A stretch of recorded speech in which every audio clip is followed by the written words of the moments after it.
सर्वांना या ठिकाणी जे आहे ही जी दादागिरी, गुंडगिरी आणि मनमानीशाही सुरू आहे हे आपण सर्वांनी पाहिलेली आहे. आणि या सर्वांना हे कशासाठी करायचं आहे? या सर्वांना या भुसावळ शहरामध्ये आमची लाडकी नगराध्यक्षा जी आहे ताई यांच्या विरोधात या ठिकाणी हा गोंधळ घालून, हा धिंगाणा करून, गैरवर्तन करून, बेकायदेशीर या ठिकाणी वागून यांना 2.5 वर्षानंतर अविश्वास ठराव आणायचा आहे. आणि त्याचा बेस, त्याचा पाया तयार करण्यासाठी हा संपूर्ण गैरवर्तन, हे संपूर्ण गोंधळ आणि संपूर्ण दादागिरी या ठिकाणी सुरू आहे मित्र. कारण की ही जी चाणक्य नीती आहे यांची, तहकूबच्या संदर्भात मी तुम्हाला या ठिकाणी एकच सांगेन की आतापर्यंत जे आहे कायदेशीररित्या कायद्याच्या चौकटीमध्ये राहून नियमाप्रमाणे त्या ठिकाणी हे संपूर्ण तहकुबीचा विषय सुरू आहे. का विधानसभेमध्ये जर एखाद्या वेळेस जर सिच्युएशन जर हाताबाहेर गेली, काही ताणतणाव निर्माण झाला, अमरीतुमरी झाली, काही त्या ठिकाणी बेकायदेशीर जर काही विषय घडत असतील तर त्या ठिकाणी जे आहे आपण सर्वांना माहिती आहे की हे संपूर्ण जे बेकायदेशीरपणे जे गोंधळ घालून जे गैरवर्तन करतायत या लोकांना धडा शिकवण्याच्या दृष्टिकोनातून त्या ठिकाणी जे आहे ही तहकूब करण्याची जी पद्धत आहे ही विधानसभेमध्ये आपण पाहिली असेल, लोकसभेमध्ये आपण पाहिली असेल, महानगरपालिकेमध्ये आपण पाहिली असेल. म्हणून या ठिकाणी या लोकांवरती कुठेतरी आळा बसला पाहिजे. कारण की हे लोक जे आहेत हे लोक या ठिकाणी भविष्याची रणनीती जे प्लॅनिंग त्यांनी करून ठेवलेलं आहे अविश्वास ठराव आणण्याचा, हा अविश्वास ठराव यांना आणायचा आहे. म्हणून त्यांचा हा बेस आणि हा पाया या ठिकाणी तो तयार करण्याचे कुटील डाव, एक कुटील षडयंत्र, एक कपटीपणा या लोकांचा या ठिकाणी आपण सर्वांना दिसून या व्हिडिओ मधून दिसून येतो आहे. आणि वारंवार या ठिकाणी जे आहे 2.5 वर्ष नाही, गायत्री ताई या ठिकाणी संतोष भाऊ चौधरी सारखे ज्यांनी 1998 पासून तर 2009 पर्यंत या भुसावळ शहराचा चेहरा मोहरा बदलला, विकास केला, त्याही दुपटीने संतोष भाऊ चौधरींची जी विकासाची संकल्पना आहे ती या ठिकाणी 5 वर्ष आमचाच नगराध्यक्ष राहणार आहे. तुमचा कपटीपणा या ठिकाणी संपूर्णपणे या ठिकाणी फेल होणार आहे. आणि कशासाठी तुमचा विरोध आहे? भुसावळ शहरांना माहिती आहे आम्ही विकासाचे समर्थक आहोत, ते विकासाचे दुश्मन आहे. ही लढाई स्पष्ट आहे, हा संघर्ष स्पष्ट आहे की त्यांना या भुसावळ शहरामध्ये विकास नको आहे आणि आम्हाला विकास पाहिजे. आणि या ठिकाणी सर्वसामान्य गरीब घराण्यातली पोरगी जी संतोष भाऊ चौधरींनी त्यांच्या कानामध्ये या ठिकाणी सांगितलं की बेटा नगरपालिका सभागृहामध्ये घाबरू नको, बेटा या गुंडांना घाबरू नको, मी तुझ्या पाठीशी आहे. एका बहिणीच्या पाठीशी एक भाऊ खंबीरपणे त्या ठिकाणी त्या गायत्री त्याच्या कानामध्ये सांगतो की बेटा घाबरू नको. असा जो माणूस नगरसेवक म्हणून त्या ठिकाणी भुसावळ शहराचा या ठिकाणी संपूर्ण विकासाच्या दृष्टिकोनातून या ताईच्या पाठीशी खंबीरपणे उभा आहे. आणि एवढंच नाहीये, ते यांचं दुखणं कुठे आहे? यांचा विषय हा आहे की जे 2 कोटी रुपयाचं जे फंड या ठिकाणी नगरपालिकेमध्ये आलेलं आहे विकासाचं, हे फंड या ठिकाणी जे आहे यांना ट्रान्सफर करायचं पीडब्ल्यूडी मध्ये.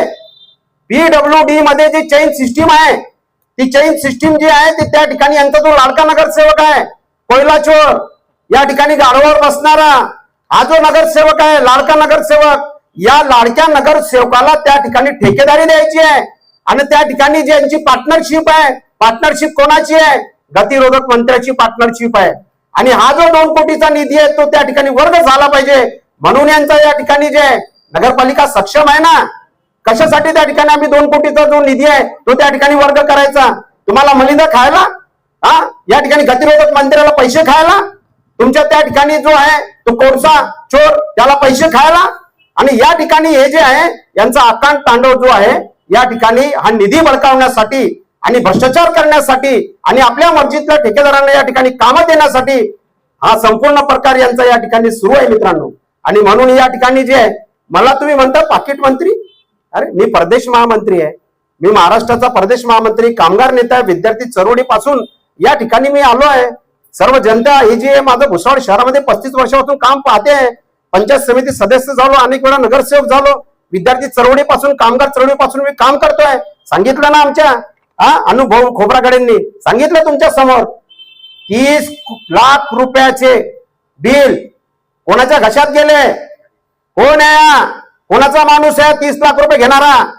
संतोष भाऊ चौधरीचे पाय चाटायला कोण आला? कोण आहे? कोयला चोर. कोण आहे? गाडोवर बसून संपूर्ण शहरामध्ये रेल्वेचा सप्लाय करत होता कोयला. 30 लाख रुपये घेताना लाज नाही वाटली तुला?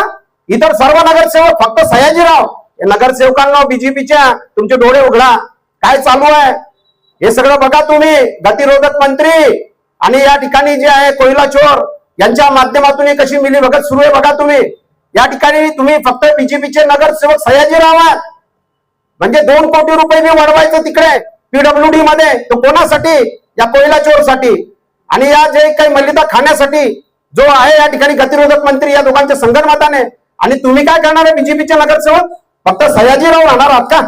आणि म्हणून हे जे काही सुरू आहे हे सगळं या ठिकाणी जे आहे यांच्या मनमर्जीप्रमाणे या ठिकाणी हे सगळं सुरू आहे. ही जी काही भ्रष्टाचारी प्रवृत्ती आहे यांनी काय काय केलं आतापर्यंत? आलम चोरलं, पाणी चोरलं, त्याच्यामध्ये भ्रष्टाचार केला. हा संपूर्ण भ्रष्टाचार जो आहे आम्ही या ठिकाणी या कोयला चोराचा संपूर्ण जनतेसमोर मांडणार आहोत. आणि लवकरच हा कोयला चोर हा जो आहे जसा गाढवावर बसत होता तसं त्या पद्धतीने याला जे आहे आम्ही गाढवावर बसवल्याशिवाय राहणार नाही आणि तुरुंगामध्ये जेलमध्ये याला आम्ही पाठवल्याशिवाय राहणार नाही. कारण की प्रचंड भ्रष्टाचार केलेला आहे. हा भ्रष्टाचार या बीजेपीच्या नगरसेवकांना माहिती आहे का? तुम्ही मुस्लिमांच्या विरोधात बोलता, हिंदू मुस्लिमांची भाषा करता, मुस्लिमांना टार्गेट करता. गृहमंत्र्यांच्या समोर तुमचा मंत्री गतिरोधक मंत्री त्या ठिकाणी मुस्लिमांच्या विरोधात जहर ओकलं तुम्ही लोकांनी आणि तुम्ही आम्हाला शिकवणार? अरे धर्माची भाषा करू नका, हिंदू मुस्लिमांची भाषा करू नका, विकासाची भाषा करा. हिंमत असेल तर, दम असेल तर विकासाची भाषा करून दाखवा. ज्या पद्धतीने गायत्री ताई करते की माझ्या महिलांचा विकास झाला पाहिजे, माझ्या भुसावळ शहराचा विकास झाला पाहिजे, माझ्या भुसावळच्या आई बहिणींना पाणी मिळालं पाहिजे, माझ्या अपंग बांधवांना न्याय मिळाला पाहिजे, माझ्या या ठिकाणी गोरगरिबांना घरकुल मिळालं पाहिजे, या भुसावळ शहरामध्ये पाणी रस्ते वीज आले पाहिजे. ही आमची बहीण या ठिकाणी हे स्वप्न पाहते. तुम्ही काय स्वप्न पाहताय? हिंदू मुस्लिम दंगली? आत्मा भरला नाही वाटतं तुमचा आतापर्यंत माजी आमदार संतोष भाऊ चौधरींचा बंगला जाळून. अशा पद्धतीने तुम्ही धार्मिक दंगली पेटवण्याचा जो प्रयत्न करताय तो बकरा कुत्रा काय म्हणतो मुस्लिमांना टार्गेट करतो. अरे हे मुस्लिमांना कशासाठी टार्गेट करता की निरपराध हिंदू निरपराध मुस्लिम हे दंगलीमध्ये मारले गेले पाहिजे. आणि जे विकासाचे मुद्दे आहेत, जे वीज रस्ते पाणी जनतेचे जिव्हाळ्याचे प्रश्न जे संतोष भाऊ चौधरींच्या डोक्यामध्ये आहेत, जे गायत्री त्यांच्या डोक्यामध्ये जी संकल्पना विकासाची आहे, ते विकासाचे जे प्रश्न आहेत त्या प्रश्नांवरतून यांना लक्ष विचलित करायचं आहे, लक्ष विकेंद्रित करायचं आहे. म्हणून या ठिकाणी हिंदू मुस्लिमचा प्रश्न कुठे येतो? हा मुद्दा कुठे येतो? धर्माचा मुद्दा कुठे येतो? अरे मी तुम्हाला सांगतो, तुम्ही आता काय करा मंत्री महोदय, तुम्ही हिमालयात जा. गतिरोधक मंत्री कशासाठी जा सांगतो. भुसावळमध्ये फेल, नगराध्यक्ष तुमचा नाही, मंत्री गतिरोधक मंत्री फेल. वरणगाव मध्ये तुमचा नगराध्यक्ष नाही, तिथे आमचे हे गतिरोधक मंत्री फेल. त्यानंतर जे आहे की तुमची जे आहे हे संपूर्ण जे आहे एवढंच नाही तर तुमचं बुलढाण्याचं पालकमंत्री पद गेलं, तिथे तुम्ही फेल. म्हणजे या फेल मंत्र्यांनी आता काय केलं पाहिजे?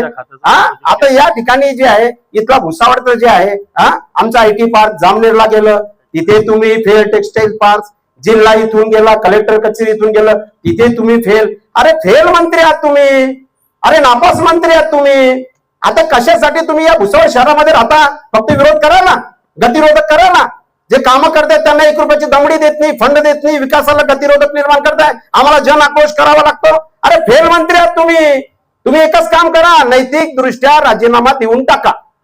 जन आक्रोश मोर्चाच्या माध्यमातून आम्ही मागणी केलेली आहे की मागणी केली की नापास मंत्री फेल मंत्री भुसावळ छोडो. आणि या ठिकाणी अरे लाज वाटली पाहिजे गतिरोधक मंत्र्यांना.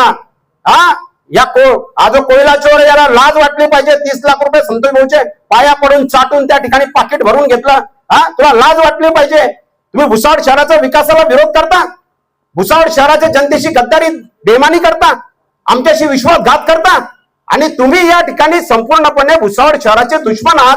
भुसावळ शहराचा सर्वसामान्य जो नागरिक तरसताय, हा जो जन आक्रोश रूपाने जनतेमध्ये या ठिकाणी मोर्चे आंदोलन संघर्ष करतोय, रस्त्यावरती उतरलेला आहे, हा जनतेचा जो आक्रोश आहे, हे जे नागरिक तरसतायत, हे फक्त जे संकट आलेलं आहे हे एकाच व्यक्तीमुळे आलेलं आहे आणि त्या व्यक्तीचं नाव आहे संकट मंत्री गतिरोधक मंत्री संजय सावकार आणि त्यांचे चेले. या कसा पाकिट भरूया मला म्हणतो पाकिट मंत्री. अरे शेतकरी शेतमजूर कष्टकरी कामगार गोरगरिबांसाठी राजीनामा दिला होता मागे नगरसेवक पदाचा. गोरगरिबांसाठी झटतो, रेल्वेची ट्रेन अडवतो, RPF GRP police force military सगळ्यांशी लढतो, ट्रेनवरती जातो, सर्व जाती धर्मांसाठी लढतो, कधी कोणाकडून संतोष भाऊंनी एक पैसा कधी घेतला नाही, कधी कोणाकडून कधी कुठल्याच गोष्टीची अपेक्षा ठेवली नाही. गरिबांसाठी संपूर्ण आयुष्य 35 वर्षापासून मी या ठिकाणी कुर्बान करून टाकलं. माझ्यासारख्या लोकांची मनोवादी लोक आहे. हे मनोवादी लोकांचं काय आहे, छत्रपती शिवांच्या विरुद्ध चारित्र्य हनन पुस्तक लिहिलं त्या जेम्स लेनने. त्यानंतर त्या अरुण शौरीने वर्शिपिंग फॉल्स गॉड नावाचं डॉक्टर बाबासाहेब आंबेडकरांची प्रतिमा मलिन करणारं चारित्र्य हनन करणारं पुस्तक लिहिलं. त्याच पद्धतीने यांचे मनोवादी लोकांचे चारित्र्य हनन करणे, प्रतिमा मलिन करणे हे यांचा कार्यक्रम आहे, एकमेव षड्यंत्र आहे. म्हणून या ठिकाणी जे आहे या विकासाचा जो रथ आहे हा आम्ही पुढे नेल्याशिवाय राहणार नाही आणि पुढे नेत राहू. फक्त या ठिकाणी जे आहे की तुम्ही जर तुमचं या ठिकाणी सगळं थांबवलं नाही तर या ठिकाणी जे आहे ही लढाई जनतेला स्पष्ट झालेली आहे. दूध का दूध पाणी का पाणी झालेलं आहे. आणि हे जे व्हिडिओ आलेले पुढे गायत्रीताई तुमच्या परमिशनने आले ना, तुम्हीच दिले ना परमिशन? हे बघा गायत्रीताईने परमिशन दिलेली आहे. आमची इच्छा आहे की जनतेपर्यंत सगळं सत्य गेलं पाहिजे, जनतेपर्यंत सगळं मांडलं गेलं पाहिजे. आम्हाला सर्वात जास्त आनंद आहे. पण दिसली दादागिरी कोणाची? तुमची, बहुमताची.